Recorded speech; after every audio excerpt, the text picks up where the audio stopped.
রাজ্যের অন্যতম তীর্থক্ষেত্র গঙ্গাসাগরের সামনের রাস্তায় ভাঙন ধরেছে। 1 থেকে 5 নম্বর রাস্তা জলের গ্রাসে, অথচ প্রতি বছর গঙ্গাসাগর মেলার সময় লাখো লাখো মানুষের ভিড় হয় এই চত্বরে। ফলত কপিল মুনির আশ্রমের সামনের অংশ ভাঙনের কবলে পড়ায় চিন্তার ভাঁজ প্রশাসনের কপালে। চিন্তিত নবান্ন। শনিবার সকালে গঙ্গাসাগর মেলার ভূমিতে পরিদর্শনে যান রাজ্যের মন্ত্রী বঙ্কিম হাজরা। তিনি আশ্বাস দেন, রাজ্য সরকার এই গঙ্গাসাগরের রূপ আবার আগের অবস্থায় ফেরানোর চেষ্টা করছে। এর আগে গঙ্গাসাগরের ভাঙন কবলিত এলাকা পরিদর্শন করেছে প্রশাসন। সমাধানের চেষ্টা করা হচ্ছে প্রশাসনের তরফে। যদিও প্রাকৃতিক দুর্যোগ বৃষ্টির কারণে সমস্যা কমেনি, উপরন্তু বাড়ছে।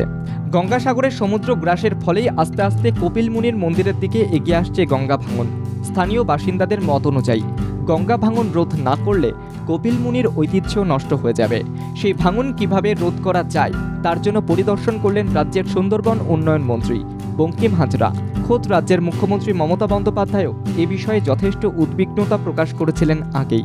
দক্ষিণ 24 পরগনা থেকে বাবলু প্রামাণিকের রিপোর্ট, বাংলা জাগো।